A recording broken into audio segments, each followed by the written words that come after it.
ಹಗ್ಗಾಯ 1ನೇ ಅಧ್ಯಾಯ.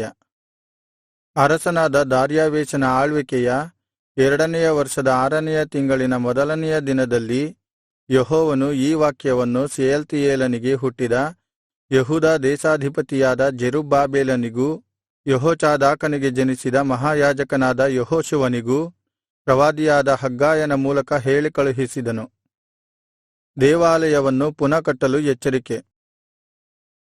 ಸೇನಾಧೀಶ್ವರನಾದ ಯೆಹೋವನು ಇಂತೆನ್ನುತ್ತಾನೆ, ಯೆಹೋವನ ಆಲಯವನ್ನು ಕಟ್ಟುವುದಕ್ಕೆ ಸಮಯವು ಇನ್ನೂ ಬಂದಿಲ್ಲ ಎಂದು ಜನರು ಅಂದುಕೊಳ್ಳುತ್ತಾರಲ್ಲಾ. ಯೆಹೋವನು ಪ್ರವಾದಿಯಾದ ಹಗ್ಗಾಯನ ಮೂಲಕ ಈ ವಾಕ್ಯವನ್ನು ಹೇಳಿದನು.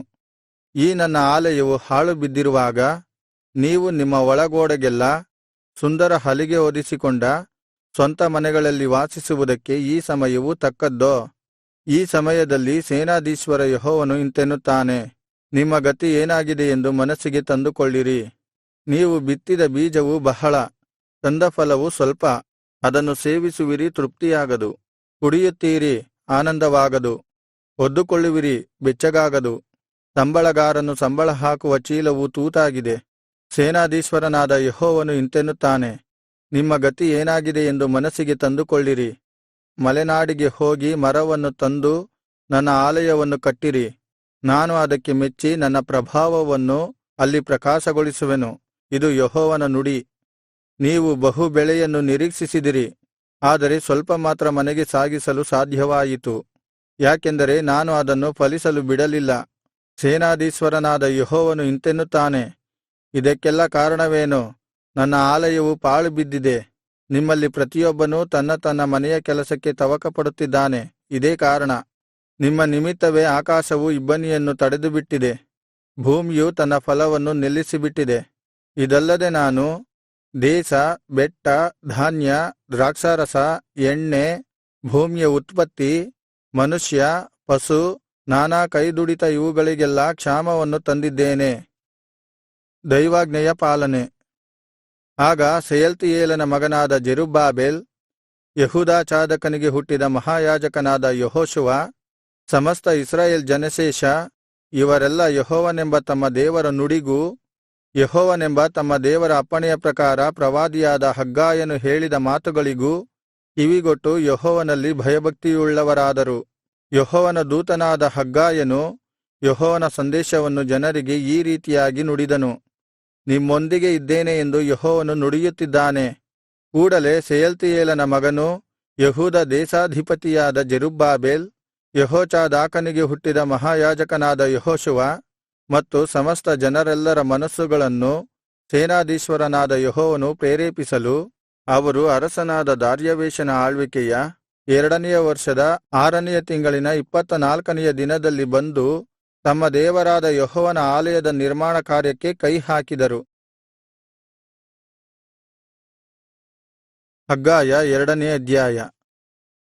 ನೂತನ ದೇವಾಲಯದ ವೈಭವ.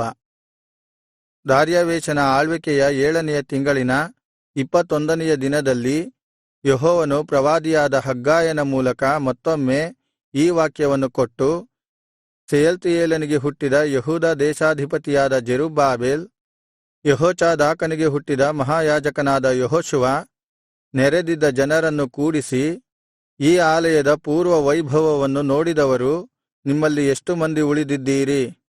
ಇದರ ಈಗಿನ ಸ್ಥಿತಿಯು ನಿಮಗೆ ಹೇಗೆ ತೋರುತ್ತದೆ? ನಿಮ್ಮ ದೃಷ್ಟಿಗೆ ಏನೂ ಇಲ್ಲವಾಗಿ ತೋರುತ್ತಿದೆಯಲ್ಲವೇ?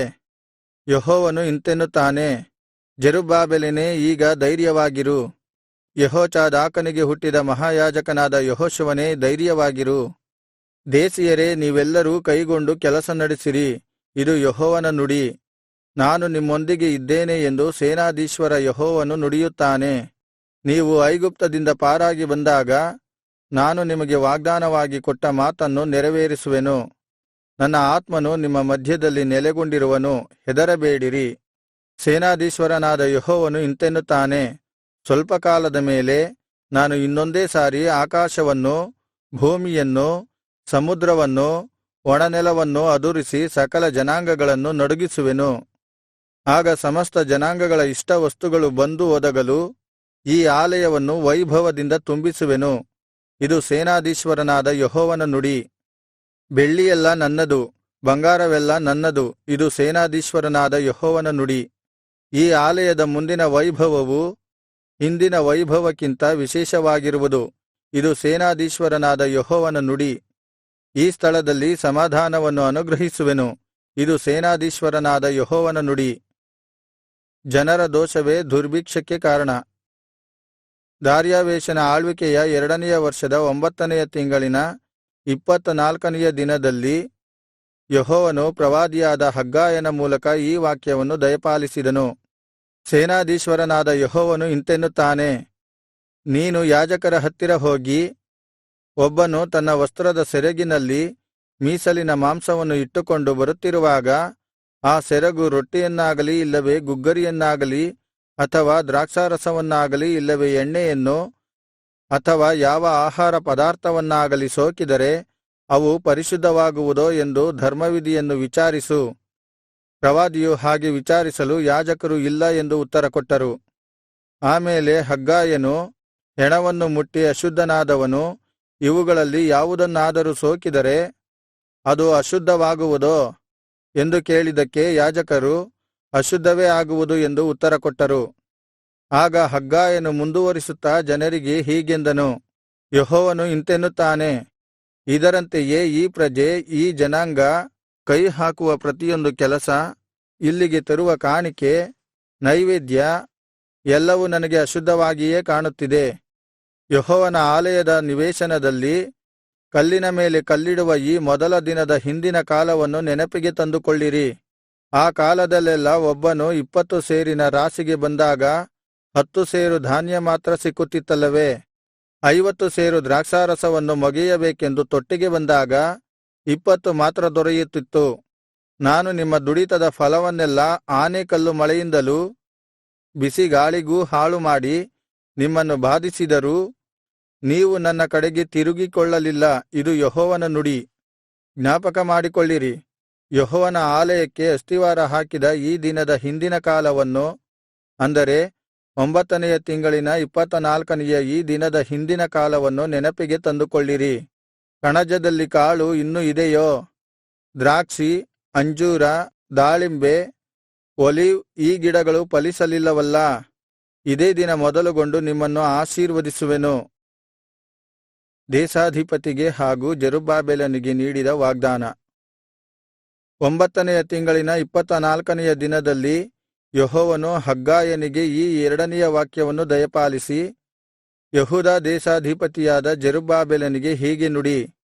ನಾನು ಭೂಮ್ಯಾಕಾಶಗಳನ್ನು ಅದುರಿಸಿ ರಾಜ್ಯಗಳ ಸಿಂಹಾಸನವನ್ನು ಕೆಡವಿ ಜನಾಂಗಗಳ ಸಂಸ್ಥಾನ ಬಲವನ್ನು ಧ್ವಂಸಮಾಡಿ ರಥಗಳನ್ನೂ ಮತ್ತು ಅದರ ಸವಾರರನ್ನು ದೊಬ್ಬಿಬಿಡುವೆನು.